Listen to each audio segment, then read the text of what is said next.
Hello guys, आज की class में आपका स्वागत है। एचडी केमिस्ट्री की ओर से आज हम व्हाट हैपेंस रिएक्शन का पार्ट 2 लेकर आए हैं। अगर आपने पार्ट 1 नहीं देखा है, जी हाँ, व्हाट हैपेंस रिएक्शंस का, जो कि जिसमें हमने वेरी मोस्ट रिएक्शंस को डिस्कस किया था। अगर आपने उसको नहीं देखा है तो डिस्क्रिप्शन में उसकी लिंक मिल जाएगी, आप उसको पहले अवश्य देखें, तभी ये आपको पार्ट 2 में मजा आएगा। तो जैसा कि हमने पार्ट 1 में आपको बताया था कि एक भी फालतू की रिएक्शंस नहीं बताई जाएगी जो इस साल परीक्षा में आ सकती हैं। उसी तरह के व्हाट हैपेंस या मोस्ट रिएक्शंस हमने आपको बताए हैं, वो भी बिल्कुल कलेक्ट करके। इसके अलावा हमने कन्वर्जन का वीडियो भी अपलोड किया था, उसको भी देख लीजिएगा। तो आज भी हम पार्ट 2 के अंतर्गत कुछ जो बचे हुए very most important what happens reactions थे उनको लेकर आए हैं। तो प्लीज़ वीडियो को अंत तक अवश्य देखें, बिल्कुल भी स्किप ना करें।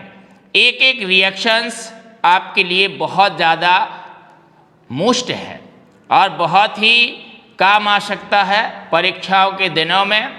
और अगर आपको हमारा ये वीडियो पसंद आता है तो इसे लाइक करें, कमेंट करके अवश्य बताएं और अपने मित्रों को शेयर करें। साथ ही अगर आप एचडी केमिस्ट्री पर नए हैं तो इस चैनल को सब्सक्राइब करके बेल आइकन को प्रेस कर लीजिए, जिससे कि हमारा प्रत्येक वीडियो आप तक पहुंच सके बिना किसी रुकावट के सबसे पहले, और आप उसका समय पर आनंद उठा सकें। तो चलिए आज की क्लास में हम डिस्कस करते हैं बहुत ही महत्वपूर्ण व्हाट हैपेंस रिएक्शंस का। तो एक एक रिएक्शंस मोस्ट है, बिल्कुल एक एक को बहुत ही ध्यान से देखिए। तो सबसे पहले जैसे कि सोडियम फॉर्मेट, जी हाँ, कार्बोक्सिलिक अम्लों में हम जानते हैं कि क्रियात्मक समूह COOH होता है।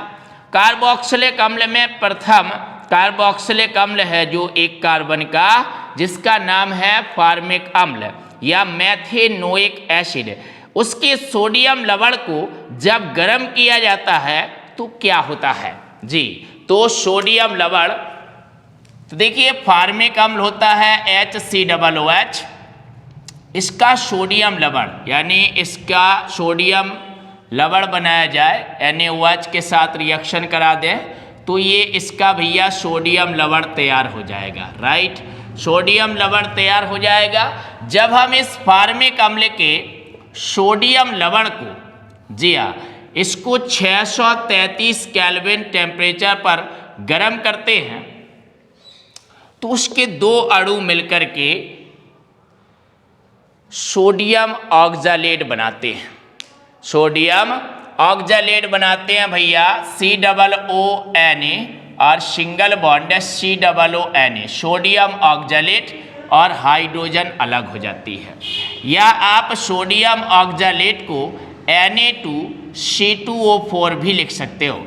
जी हाँ, ये आपका बना सोडियम ऑक्सैलेट। तो सोडियम ऑक्सैलेट बनता है। बहुत ज़्यादा बार पूछी गई है रिएक्शन, बहुत छोटी बहुत सरल है, लेकिन व्हाट हैपेंस में आपके एग्जामिनेशंस में कई बार आई है। इसके अलावा भैया फॉर्मिक अम्ल को फीलिंग विलयन के साथ मिलाया जाता है। तो हमने आपको बताया था कि फीलिंग विलयन, फीलिंग सॉल्यूशन, जिसमें क्रियाकारी भाग होता है CuO, जो आपका फीलिंग A और फीलिंग B का मिश्रण होता है, और टॉलेंस रीजेंट, जो कि अमोनिया में या अमोनीकृत सिल्वर नाइट्रेट का विलयन होता है, जिसका क्रियाकारी भाग लेते आप Ag2O। तो ये इनसे आप क्रिया कराते हो। ये दोनों ही भैया, दोनों ही माइल्ड ऑक्सीडाइजिंग एजेंट है, मृदु ऑक्सीकारक है, माइल्ड ऑक्सीडाइजिंग एजेंट है, ये मृदु ऑक्सीकारक है।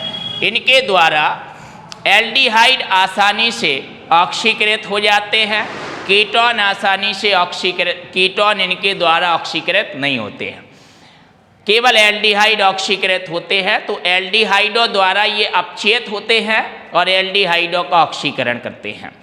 कार्बोक्सिलिक अम्लों में फार्मिक अम्ल का ऑक्सीकरण बहुत आसानी से हो जाता है, इसलिए फार्मिक अम्ल भी इन मृदु ऑक्सीकारकों द्वारा ऑक्सीडाइज हो जाता है और इनको मतलब अपचयित कर देता है। जी हाँ, तो जब हम फीलिंग विलयन में फार्मिक अम्ल मिलाते हैं तो वो फीलिंग विलयन को लाल क्यूप्रस ऑक्साइड के अवक्षेप में अपचयित कर देता है। जी, तो अब देखिए रिएक्शन क्या हो जाएगी भैया, HCOOH फार्मिक अम्ल और CuO।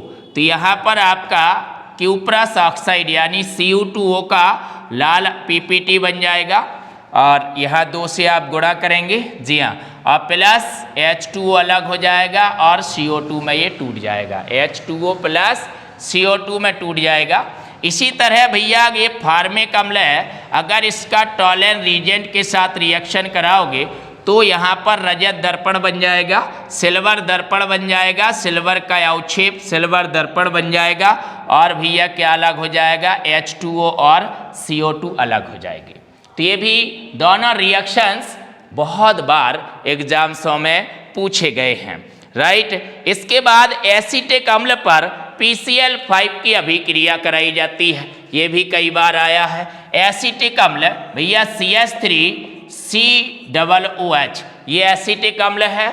हमने आपको बताया था कि PCl3 या PCl5 पिछले वीडियो में इस पर डिस्कस किया था, ये OH समूह के दुश्मन होते हैं, OH समूह को हटा देते हैं, पूरे OH समूह को ये एलिमिनेट कर देते हैं। तो जब आप एसीटिक अम्ल की PCl3 से या PCl5 से क्रिया कराएंगे तो ये पूरा OH समूह क्या हो जाएगा, अलग हो जाएगा, यहाँ पर Cl जुड़ जाएगा तो CH3COCl एसीटिल क्लोराइड बनेगा।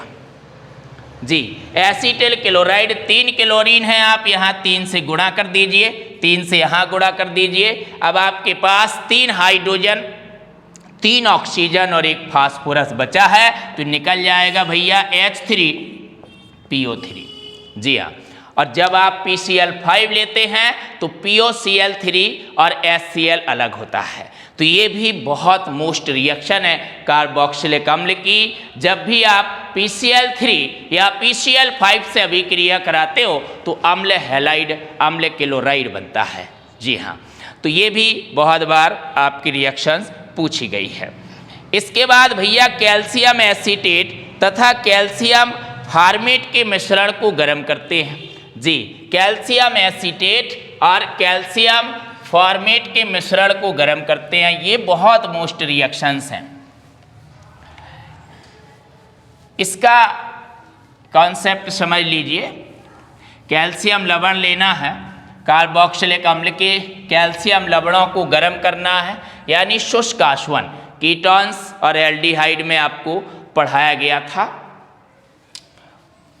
तो देखिए फार्मिक अम्ल है जैसे HCOOH, इसका कैल्शियम लवण लेते हैं आप तो ये आपका बनता है कैल्शियम फॉर्मेट, HCOO का whole twice Ca, calcium formate. और जब आप अकेले कैल्शियम फॉर्मेट को गर्म करते हो, उसका शुष्क आसवन कराते हो तो भैया फॉर्मेल्डिहाइड बनती है, फॉर्मेल्डिहाइड बनती है और कैल्शियम कार्बोनेट अलग होता है। इसी तरह अगर आपने लिया CH3COOH एसिटिक अम्ल और इसका कैल्शियम लवण बनाया भैया CH3COO का whole twice Ca, calcium acetate. अब अगर आप अकेले कैल्शियम एसीटेट को गर्म करते हैं, जी हाँ, तो भैया कीटोन बनती है CH3COCH3 कीटोन बनती है और कैल्शियम कार्बोनेट क्या हो जाता है, अलग हो जाता है। तो जब हम अकेले कैल्शियम फॉर्मेट को गर्म करते हैं फॉर्मेल्डिहाइड बनती है। अन्य किसी कैल्शियम कार्बोक्सिलेट जैसे कैल्शियम एसीटेट को गर्म करते हैं तो कीटोन बनती है। तो कैल्शियम एसीटेट को गर्म किया, एसीटोन बनी, कीटोन बनी। लेकिन ये चीज़ नहीं पूछी गई है। आपका क्वेश्चंस क्या कह रहा है कि कैल्शियम एसीटेट और कैल्शियम फॉर्मेट के मिश्रण को गर्म किया जाता है। जी हाँ, दोनों को आपको मिक्स करके गर्म करना है, दोनों को, तो आपकी एल्डिहाइड बनेगी, लेकिन फॉर्मेल्डिहाइड को छोड़कर। ठीक है, तो जितना आपका एसीटेट है 2 कार्बन का, तो 2 कार्बन की आपकी एल्डिहाइड बनेगी, मतलब CH3COO का होल ट्वाइस Ca। जी हाँ, बिल्कुल एक एक बात हम आपको डिटेल में डिस्कस कर रहे हैं, है ना। इस तरह का वीडियो आपको यूट्यूब पर किसी भी प्लेटफॉर्म पर नहीं मिलेगा। जी हाँ, तो अगर आप हमारे यूट्यूब चैनल पर नए हैं तो इसको सब्सक्राइब करके बेल आइकन को प्रेस कर लीजिए। इस तरह के निरंतर वीडियो हमारे माध्यम से आप तक पहुंचते रहेंगे। तो अब हमने कैल्शियम एसीटेट और कैल्शियम फॉर्मेट के मिश्रण को गर्म किया है। जब हम ऐसा करेंगे तो एल्डिहाइड बनेगी, इसमें 2 कार्बन माने जाएंगे, तो 2 कार्बन की भैया एल्डिहाइड बन जाएगी एसीटिल्डेहाइड CH3CHO। जी हाँ, एसीटिल्डेहाइड बनेगी और भैया कैल्शियम कार्बोनेट ही अलग होगा। 2 कैल्शियम है, आप यहाँ 2 से क्या कर दीजिएगा, गुणा कर दीजिए, बैलेंस रिएक्शन आ जाएगी। तो ये रिएक्शन भी इसमें से, मतलब कैल्शियम लवणों को गर्म करने से संबंधित वाट-एपेंस रिएक्शन भी आपके एग्जाम्स में बहुत ज़्यादा पूछी जाती है। इसके बाद भैया एसीटिक अम्ल में क्लोरीन गैस प्रवाहित की जाती है। जी हाँ, ये बहुत सरल रिएक्शन है बट बहुत बार आई है। एसीटिक अम्ल में CH3COOH एसीटिक अम्ल, इसमें जब आप क्लोरीन गैस प्रवाहित कराओगे तो एसीटिक अम्ल में आपके पास ये अल्फा हाइड्रोजन है, अल्फा हाइड्रोजन का क्या हो जाता है, विस्थापन हो जाता है। ठीक है, और ये रिएक्शन सूर्य के प्रकाश में होती है। तो सूर्य के प्रकाश की उपस्थिति में ये आपका CCl3COOH और प्लस 3HCl, यानी 3 जो आपके अल्फा हाइड्रोजन हैं वो क्लोरीन द्वारा क्या हो जाएंगे, विस्थापित हो जाएंगे। जब आप हेलोजन की क्रिया कराएंगे तो क्लोरीन द्वारा विस्थापित हो जाएंगे आपके, तो आपके टोटल जो है 6 क्लोरीन लग गए भैया, 3 से आप गुणा कर दीजिए। इस तरह का आपने हेल होलार्ड जेलेंस की रिएक्शंस में पढ़ा था, लाल फास्फोरस के प्रेजेंस में HVZ रिएक्शन से। जब हम रिएक्शनों को मेन रिएक्शनों को डिस्कस करेंगे तब आपको एक एक बात समझ आएगी। तो फिलहाल ये भी बहुत बार आपका वाट-एपेंस पूछा गया है, राइट। इसके बाद भैया नेक्स्ट है, नेक्स्ट जो कि बहुत बार आया है ये रिएक्शन भी, है ना। तो एथिल एमीन पर सोडियम नाइट्राइट और हाइड्रोक्लोरिक अम्ल की अभिक्रिया होती है। जी, सोडियम नाइट्राइट और हाइड्रोक्लोरिक अम्ल की अभिक्रिया होती है एथिल एमीन पर। तो भैया C2H5NH2 एथिलअमीन है, इस पर रिएक्शन करानी है आपको सोडियम नाइट्राइट NaNO2 और HCl की। जब आप NaNO2 और HCl की रिएक्शन कराते हैं तो भैया ये मिश्रण को डालते हो तो In-situ नाइट्रस अम्ल प्रिपेयर होता है। मतलब आपको यहाँ पर कहा जा सकता है कि एथिलअमीन की नाइट्रस अम्ल के साथ अभिक्रिया कराई जाती है तो क्या होता है, या सोडियम नाइट्राइट और HCl के मिश्रण के साथ एथिलअमीन की क्रिया कराई जाती है तो क्या होता है। यही क्रिया एनिलीन के साथ बहुत ज़्यादा मोस्ट है, जिसे डाई एजोटाइजेशन कहते हैं। तो यहाँ पर भी वही रिएक्शन होगी। ठीक है, तो वैसे तो भैया डाई एजोनियम लवण बनना चाहिए C2H5N2 पॉजिटिव और Cl नेगेटिव, ये डाई एजोनियम लवण बनना चाहिए। लेकिन चूंकि यहाँ पर ये एलिफेटिक अमीन है और एलिफेटिक के केस में ये डाई एजोनियम साल्ट अनस्टेबल होता है। अस्थाई होता है, इसलिए ये स्वतः ही क्या हो जाता है, जल अपघटित हो जाता है, स्वतः ही टूट जाता है और क्या बन जाता है, C2H5OH एल्कोहल बन जाएगा। C2H5OH एथल एल्कोहल बन जाएगा। जी हाँ, C2H5OH एथल एल्कोहल बन जाएगा और आपका नाइट्रोजन अलग हो जाएगा। ठीक है, नाइट्रोजन अलग हो जाएगा, नाइट्रोजन अलग हो जाता है। इस तरह से आपकी मतलब रिएक्शंस हो जाती है, HCl NaCl में बदल के अलग हो जाता है। आप इसको इस तरह से लिख सकते हैं, C2H5NH2 प्लस NaNO2 और प्लस HCl। जी हाँ, तो आप लिख सकते हैं, तो ये आपका बनेगा भैया C2H5OH और प्लस N2 प्लस NaCl और प्लस H2।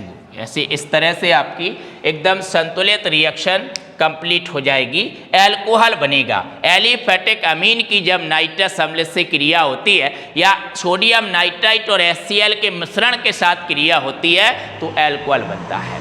यही क्रिया अभी आगे आएगी, लेकिन हम अभी बता देते हैं कि एनिलीन की नाइट्रस अम्ल के साथ अभी क्रिया कराई जाती है तो क्या होता है। यहीं पर आप क्या कर देते भैया, एनिलीन ले लेते, यहाँ पर एरोमेटिक अमीन ले लेते NH2, बेंजीन रिंग पर NH2 जुड़ा है, इसे आप एनिलीन पढ़ते हैं। जी, तो ये आपकी एनिलीन हो गई भैया, एनिलीन। एनिलीन पर जब आप नाइट्रस अम्ल की क्रिया कराते हो, नाइट्रस अम्ल कैसे प्राप्त होता है, सोडियम नाइट्राइट और HCl के मिश्रण से प्राप्त होता है और ये क्रियाएं हमेशा ठंडे में होती हैं, 0 से 5 डिग्री C के तापमान पर।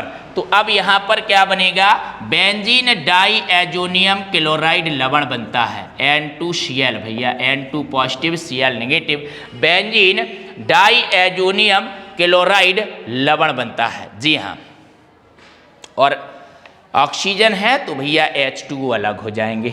ठीक है, तो H2 अलग हो जाएगा और बेंजीन डाई एजोनियम क्लोराइड यानी बेंजीन डाई एजोनियम लवण बनेगा। लेकिन अगर एलिफेटिक अमीन है तो वहाँ पर क्या बनेगा, एल्कोहल बनेगा। इस बात का विशेष रूप से आपको ध्यान रखना है, ये क्रिया भी बहुत ज़्यादा मोस्ट है।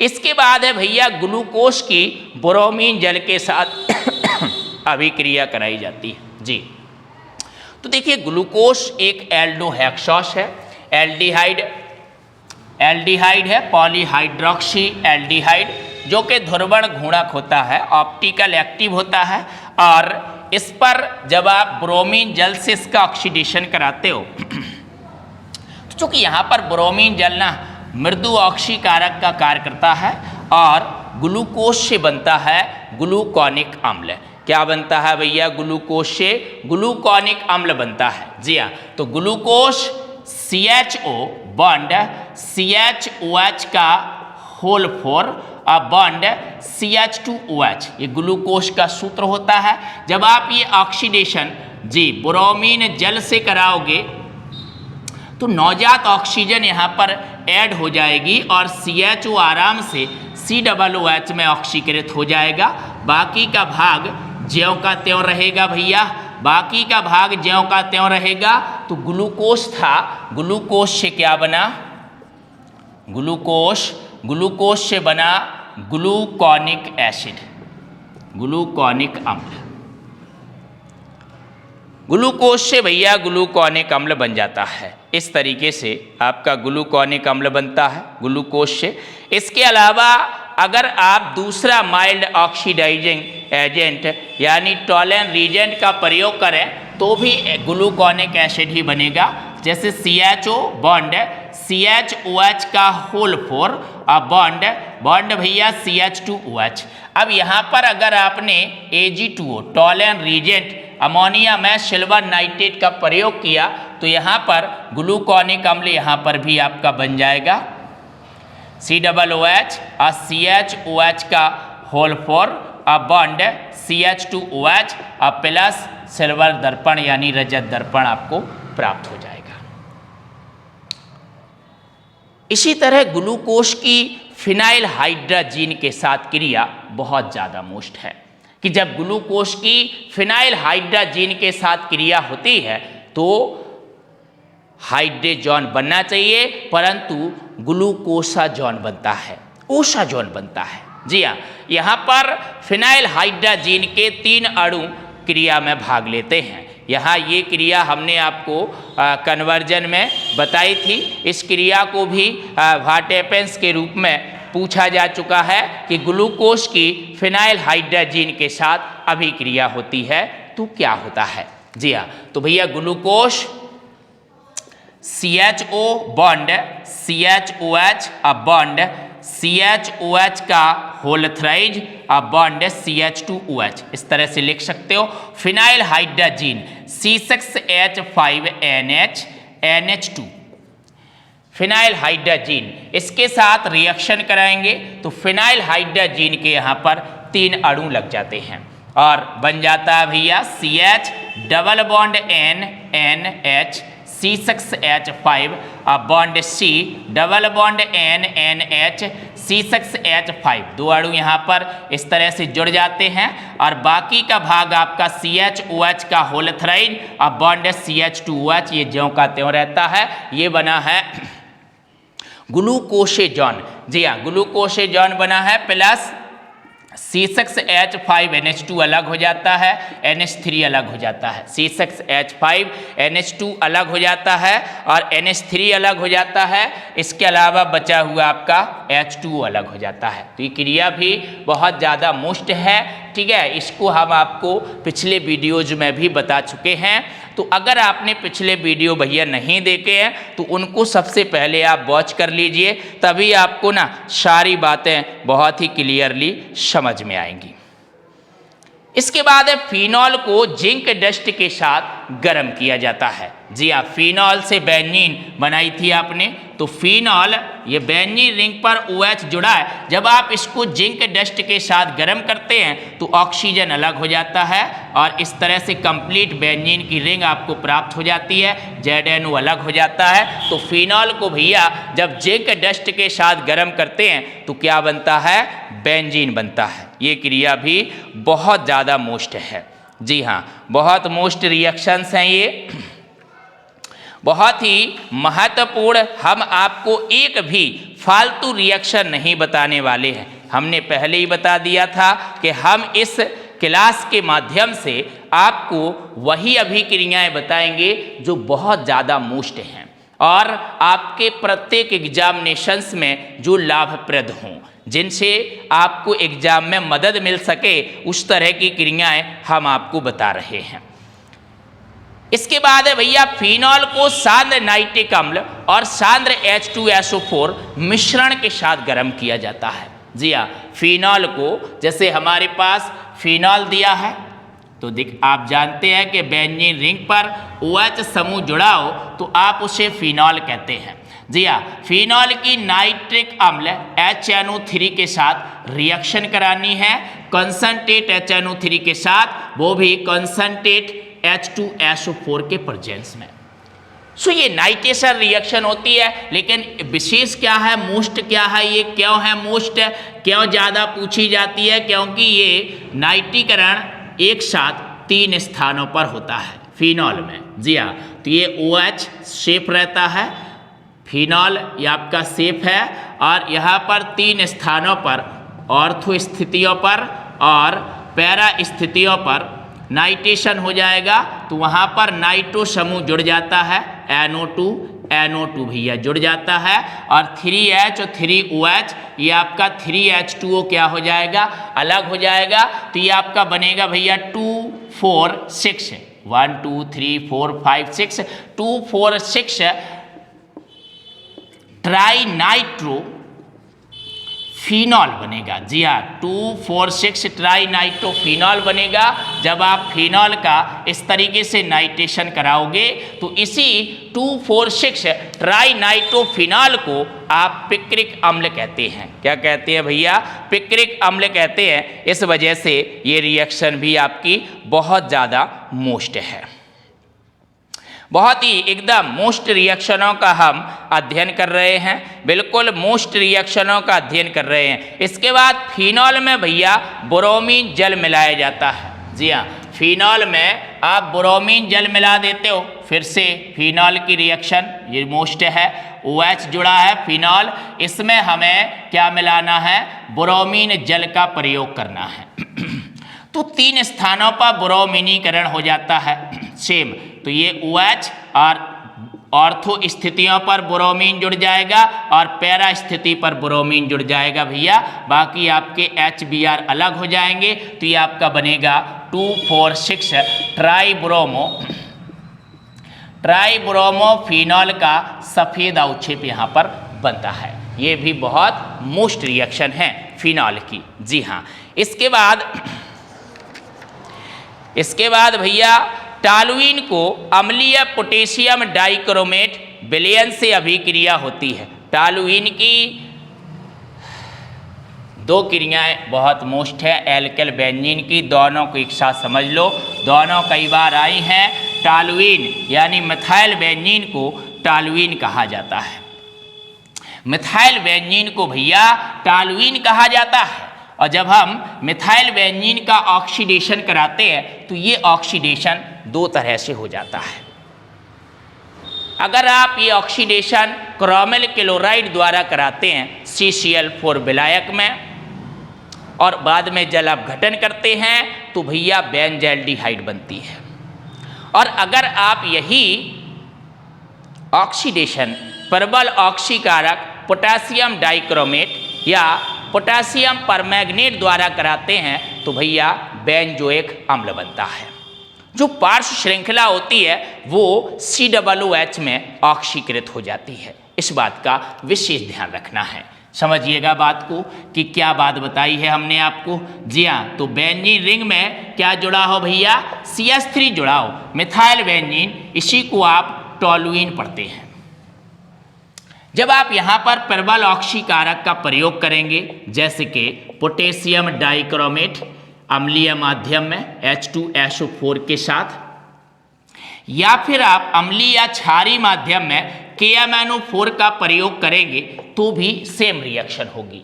और क्या होगा, जो साइड चेन है बेंजीन रिंग में जो पार्श्व श्रृंखला जुड़ी है वो COOH में तब्दील हो जाएगी।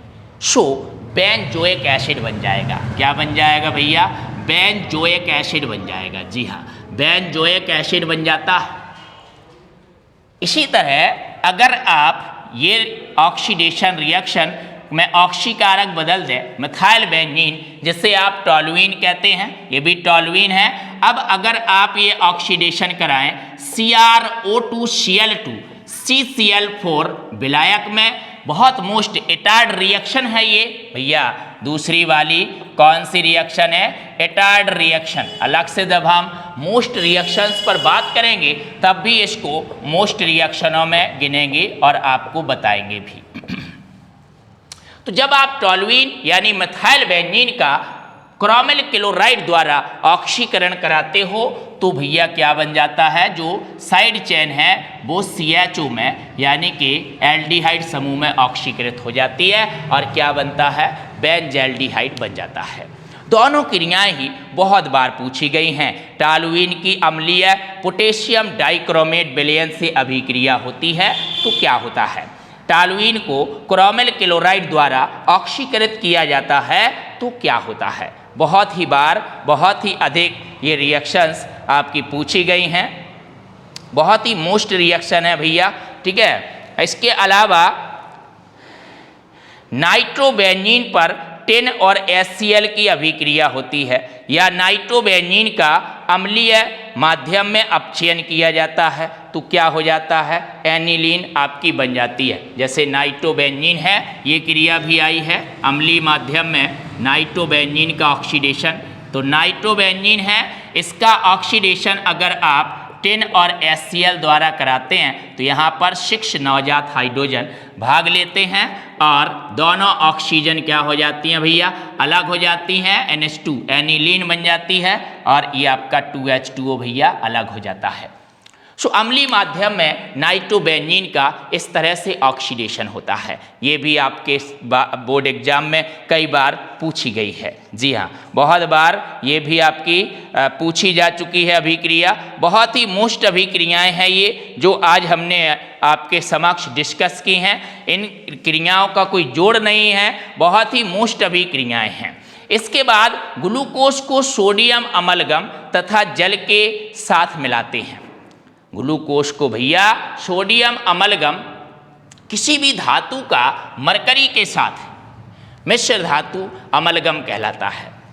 तो ग्लूकोज लिख लीजिए CHO अ बॉन्ड CHOH का होल फोर अ बॉन्ड CH2OH ग्लूकोज है। अब यहाँ पर आपको सोडियम अमलगम Na.Hg और जल का प्रयोग करना है। ग्लूकोज को सोडियम अमलगम और जल में मिलाया जाता है। तो ये क्या करेगा? अपचयन करेगा। क्या करेगा? अपचयन करेगा। सो यहाँ पर भैया दो नवजात हाइड्रोजन भाग लेती हैं और CHO ग्रुप ना प्राथमिक एल्कोहलिक ग्रुप में अपचयित हो जाता है। CHOH का होल फोर और बॉन्ड CH2OH। इसको आप सॉर्बिटॉल पढ़ते हैं। क्या पढ़ते हैं? सॉर्बिटॉल। बनाया था आपने ग्लूकोज से सॉर्बिटॉल, तो ये आपका भैया सॉर्बिटॉल बन गया। तो जब ग्लूकोज को सोडियम अमलगम और जल के साथ गर्म किया जाता है या उसके साथ मिलाया जाता है तो सॉर्बिटॉल बनता है। यहाँ पर अपचयन हो जाता है। राइट। इसके अलावा ग्रेगनार्ड अभिकर्मक से CO2 की अभिक्रिया कराकर जल अपघटन कराते हैं तो क्या होता है? ग्रेगनार्ड अभिकर्मक जैसा कि जानते हैं कार्बोनिल समूह पर जुड़ जाता है। तो भैया RMgX को आप ग्रेगनार्ड अभिकर्मक कहते हैं, जहाँ पर ये R नेगेटिव होता है, Mgx पॉजिटिव भाग होता है। ये कार्बोनिल समूह पर हमेशा योग करता है। कार्बोनिल समूह पर ये हमेशा योग करता है भैया। कौन? ग्रेगनार्ड अभिकर्मक RMgX कार्बोनिल समूह के साथ योग करके योगात्मक यौगिक बना लेता है। सो ऑक्सीजन पर जुड़ जाता है जाके Mgx और कार्बन से जुड़ जाता है R। इसके बाद आप जल अपघटन करा देते हो तो Mgx भैया अलग हो जाता है। अम्लीय जल अपघटन करा देते हो H पॉजिटिव अम्ल की उपस्थिति में या डाइल्यूट एसिड द्वारा जल अपघटन कराते हैं तो भैया क्या हो जाता है? ऑक्सीजन पर हाइड्रोजन आ जाता है और ये R आपका सेफ रहता है। तो इस तरह से ये ग्रेगनार्ड अभिकर्मक के क्रिया करने का ढंग है। अब हम बात कर रहे हैं भैया कार्बन डाइऑक्साइड पर। तो इस कार्बन डाइऑक्साइड पर ग्रेगनार्ड अभिकर्मक जैसे CH3MgBr ले लीजिए, तो ये CH3 नेगेटिव पार्ट होगा, MgBr पॉजिटिव पार्ट होगा। सबसे पहले भैया एडक्ट बनेगा, योगात्मक यौगिक बनेगा। CH3 जुड़ जाएगा जाके कार्बन से और ऑक्सीजन पर जुड़ जाएगा भैया MgBr। राइट। और जैसे ही ऐसा हो जाएगा अब आप इसका जल अपघटन करा देंगे। जल मिलाया जाता है बाद में, जल अपघटन कराएंगे भैया तो बन जाएगा CH3C डबल बॉन्ड O और बॉन्ड OH। कार्बोक्सिलिक अम्ल बनेगा। कार्बोक्सिलिक अम्ल बनाने की ये विधि है और भैया अलग हो जाएगा MgOH-Br। जी हाँ, ये अलग हो जाएगा। तो ये ग्रेगनार्ड अभिकर्मक की प्रवृत्ति है। इसके बाद कहा गया है कि भैया फॉर्मेल्डिहाइड पर ग्रेगनार्ड अभिकर्मक की क्रिया करा के जल अपघटन किया जाता है तो क्या होता है? तो भैया फॉर्मेल्डिहाइड ले लीजिए। इसी तरह से फॉर्मेल्डिहाइड ले लीजिए, H bond C bond H, कोई भी कार्बोनिल यौगिक आप ले सकते हैं और ग्रेगनार्ड अभिकर्मक CH3MgBr का रिएक्शन करा सकते हैं। तो ये रिएक्शन कराने पर ये नेगेटिव है, ये पॉजिटिव है। पॉजिटिव भाग जुड़ेगा ऑक्सीजन पर जाके और नेगेटिव भाग जुड़ेगा कार्बन पर जाके। जी हाँ, तो नाभिक स्नेही योग होता है तो कार्बन पर जाके जुड़ जाएगा CH3, कार्बन से जुड़ जाएगा भैया CH3 और ऑक्सीजन पर जुड़ जाएगा MgBr। इसके बाद आप क्या कर देंगे? अम्लीय जल अपघटन करा देंगे। तो अम्लीय जल अपघटन कराने पर MgOH-Br अलग हो जाएगा और आपका H आ जाएगा यहाँ पर, तो H bond C bond H, अब bond CH3 single bond OH। सो फॉर्मेल्डिहाइड एक कार्बन का था, 2 कार्बन का आपको एथिल अल्कोहल यहाँ पर प्राप्त हो जाएगा। तो ये भी बहुत मोस्ट रिएक्शन है ग्रेगनार्ड अभिकर्मक से रिलेटेड व्हाट हैपेंस आपसे पूछा जा सकता है ना। तो जितने भी हमने व्हाट हैपेंस आपको बताए हैं उनमें से एक भी बिल्कुल फालतू नहीं है, बहुत ही ज़्यादा मोस्ट बताए हैं, ठीक है। मेथिल साइनाइड का जल अपघटन किया जाता है, मेथिल साइनाइड का आप जल अपघटन कराएं तो क्या होगा, मेथिल साइनाइड का जल अपघटन कराया जाता है। जी हाँ, साइनाइड का जल अपघटन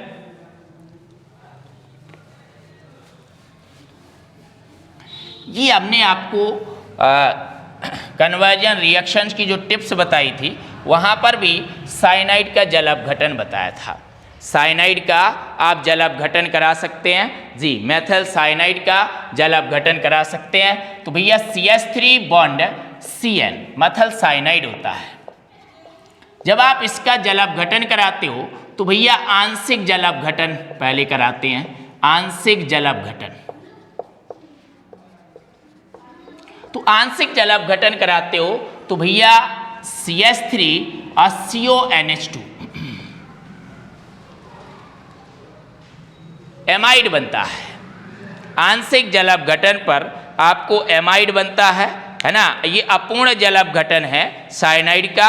इसके बाद जब आप साइनाइड का पूर्ण रूप से जल अपघटन कराते हैं CH3Cn, पूर्णतः जब आप इसका अम्लीय जल अपघटन कराते हो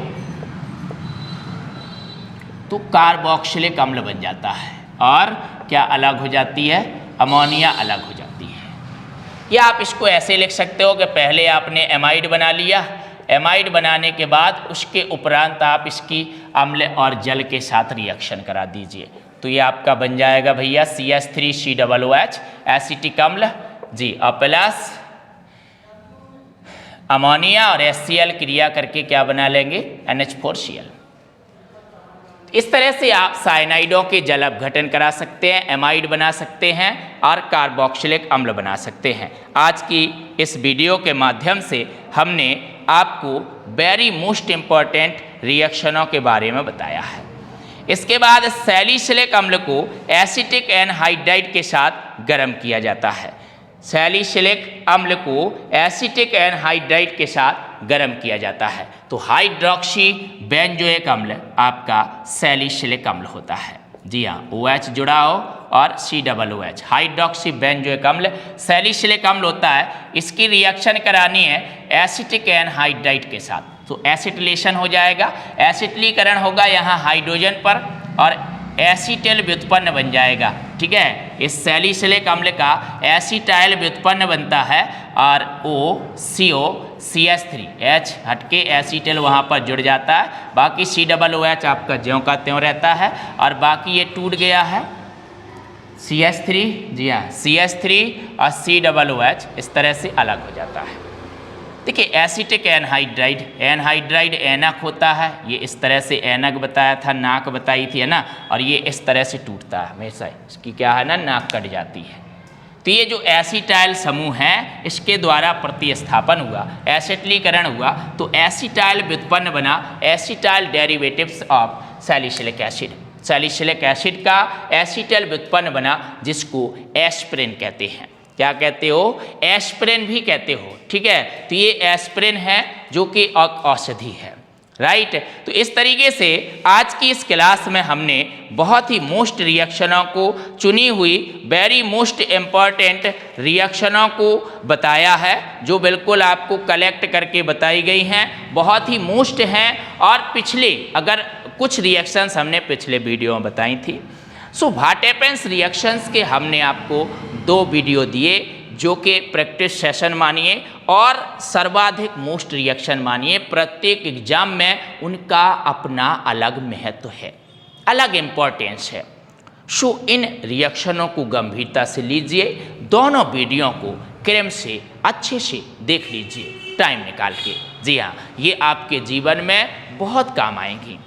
इसी प्रकार अगर आज का हमारा ये वीडियो आपको शानदार लगा है, पसंद आया है तो अब वीडियो के अंत में पुनः एक बार हम आपको याद दिला दें, वीडियो को लाइक कर दीजिए, आप वीडियो को शेयर कर दीजिए और अगर हमारे चैनल पर आप नए हैं तो चैनल को सब्सक्राइब करके बेल आइकन को प्रेस कर लीजिए, जिससे इस तरह के शानदार चुने हुए वेरी मोस्ट इम्पॉर्टेंट और बहुत ही अच्छे ढंग से कॉन्सेप्ट आपको समय पर प्राप्त होते रहें।